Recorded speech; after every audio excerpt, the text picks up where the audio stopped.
Hello students, আমি Nitish sir জ্ঞানজ্যোতি coaching সেন্টারের পক্ষ থেকে তোমাদের প্রত্যেককে জানাই আরও একবার স্বাগত। তো স্টুডেন্টস, আজকে আমি তোমাদের সঙ্গে যে বিষয়টি নিয়ে আলোচনা করব সেটা হচ্ছে জিই পলিটিক্যাল। ওকে, জিই পলিটিক্যাল সায়েন্স খুবই গুরুত্বপূর্ণ একটা টপিক নিয়ে আজকে আলোচনা করবো। সেটা হচ্ছে অহিংসা সম্পর্কে গান্ধীজির ধারণা।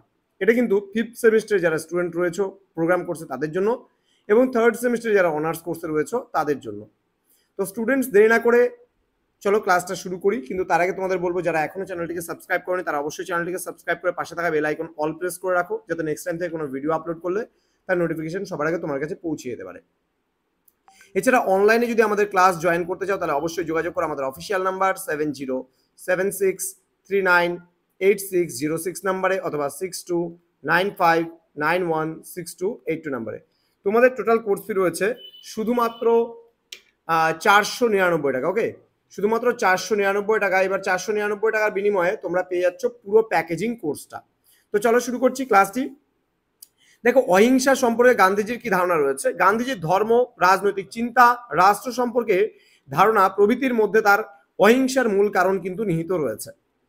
তিনি অহিংসাকে রাজনীতির মধ্যে মিশিয়েছেন এবং এই অহিংসাকেই উদ্দেশ্যমুখী গণসংগ্রামের হাতিয়ারে পরিণত করেছিলেন।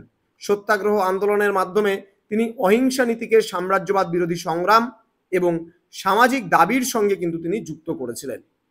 এবং কি বলেছে, বিদেশি শাসকের মানবতা বিরোধী আইনের বিরুদ্ধে তিনি তার অহিংসার রাজনীতিকে কাজে লাগিয়েছেন। গান্ধীজির বড় অবদান অন্যায় অবিচারের বিরুদ্ধে জনসাধারণের সংগ্রামে অহিংস নীতির ব্যবহার। তিনি মনে করতেন প্রতিরোধ হিংসার মাধ্যমে নয়, প্রতিরোধ হবে অহিংস পদ্ধতির মাধ্যমে। এই অহিংস নীতির ওপরই গান্ধীজির দর্শন দাঁড়িয়ে রয়েছে এবং তার মতে অহিংসার মাধ্যমই বা অহিংসার মধ্যে কিন্তু মানব ইতিহাসের তাৎপর্যও কিন্তু লুকিয়ে রয়েছে। একটি অহিংস রাজ্য প্রতিষ্ঠার মধ্যেই মানব সভ্যতার পরম অভিব্যক্তি ঘটবে বলে তিনি দাবি করেছেন। তো স্টুডেন্টস, এই ছিল আজকের ক্লাস তোমাদের, এবং তোমাদের এই যে নোটসটা পুরোপুরি 3 নম্বরের জন্য একদম পারফেক্ট নোটস। এখানে কাটছাট করার মতো কিচ্ছু নেই। খুব ভালো করে পরীক্ষা তোমরা দেবে আশা করছি, এবং তোমাদের আমি প্রতিদিন ধাপে ধাপে প্রত্যেকটা বিষয় নিয়ে আলোচনা করব। তোমাদের যেটা করতে হবে, চ্যানেলটিকে সাবস্ক্রাইব করে বন্ধুদের সঙ্গে শেয়ার কিন্তু অবশ্যই করতে হবে, এবং পাশে থাকা বেল আইকন অল প্রেস করে রাখতে হবে। তোমাদের উজ্জ্বল ভবিষ্যৎ গড়ে তুলবো আমরা, এটাই কিন্তু আমাদের মূল প্রতিশ্রুতি। আমাদের অফিসিয়াল নাম্বার স্ক্রিনে দেওয়া আছে, দেখে নিতে পারো। এছাড়া আমাদের ওয়েবসাইট ভিজিট করতে পারো। যদি তোমরা গুগলে লিখো NIL_S NIVA, তাহলে সরাসরি আমাদের ওয়েবসাইটে পৌঁছে যেতে পারো।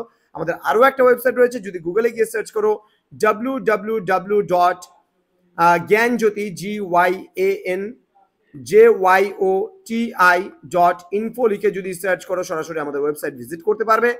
তো স্টুডেন্টস, দেখা হচ্ছে তোমাদের সঙ্গে আরও একটা নতুন ভিডিও নিয়ে খুব তাড়াতাড়ি। তোমরা প্রত্যেকে ভালো থেকো, সুস্থ থেকো। Thank you so much. Thanks for watching after all. Thank you.